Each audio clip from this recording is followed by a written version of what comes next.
벌써 올 한 해도 거의 마무리가 되어가는 것 같습니다. 다들 요즘 모임 많으시죠?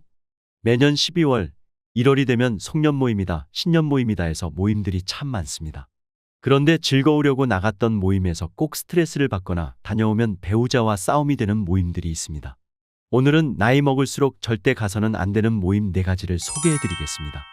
내가 굳이 갈 필요가 없는 모임은 무엇일까? 첫 번째는 인생 뭐 있어라며 술로 시작해서 술로 끝나는 모임입니다. 나이가 들면서 주량을 자랑하는 것은 매우 어리석은 행동입니다.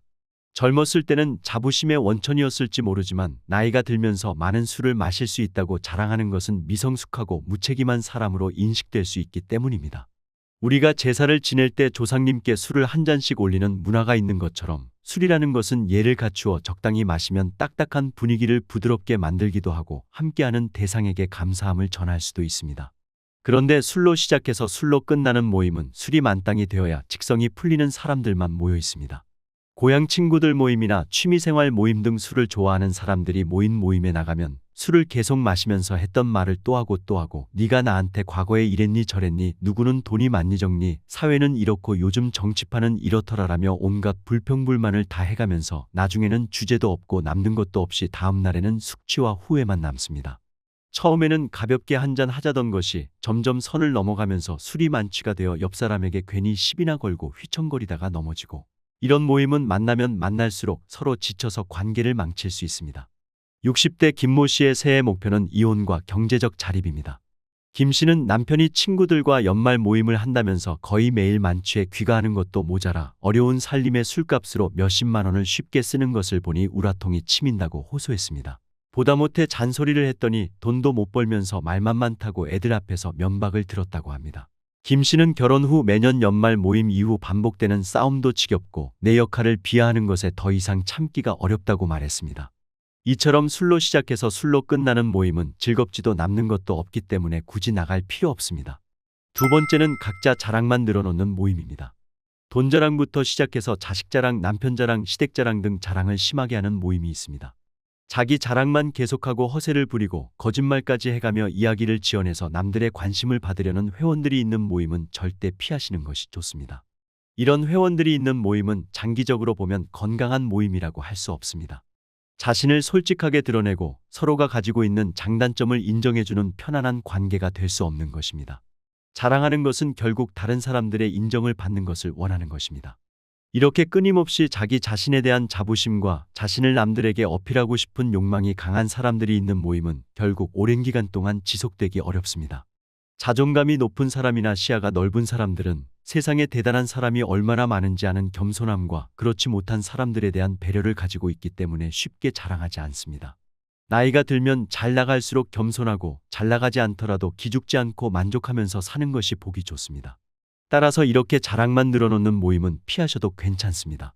세 번째는 위계질서를 중요하게 생각하는 모임입니다.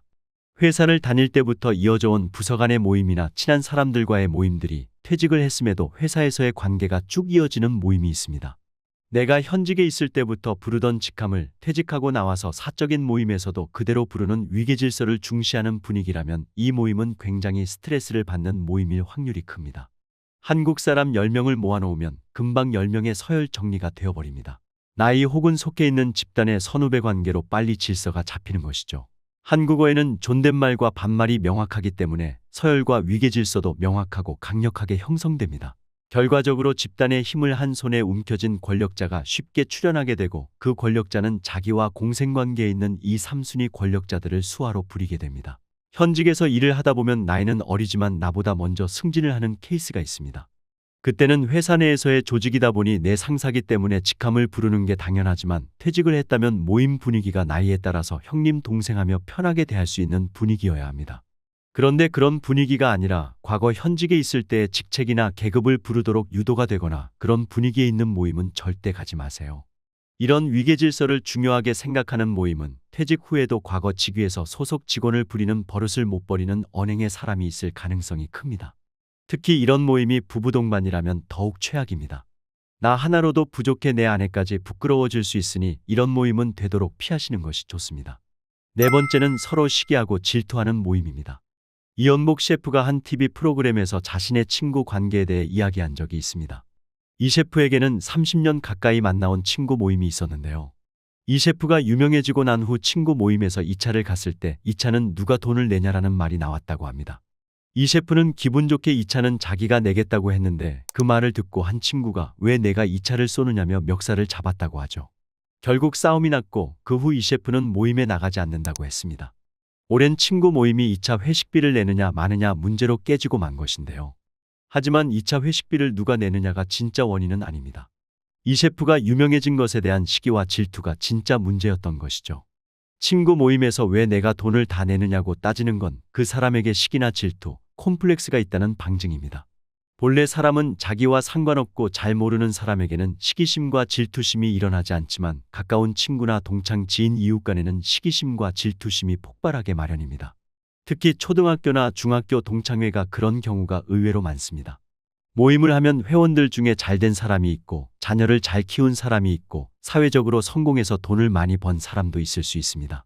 그런데 회원들 간에 서로 칭찬해주고 진심으로 축하해주는 분위기가 아니라 어느 자녀가 좋은 대학이나 좋은 직장에 취직했다고 하면 깎아내리기부터 하며 별것도 아닌 것 가지고 자랑하고 있어라든지 또 회원 중 한 명이 건물을 샀다 하면 지가 언제부터 그랬다고 아마 그거 다 빚일 거야. 이렇게 뒷담화를 하거나 비난 시기 질투를 하는 모임이라면 그런 모임은 절대 피하세요.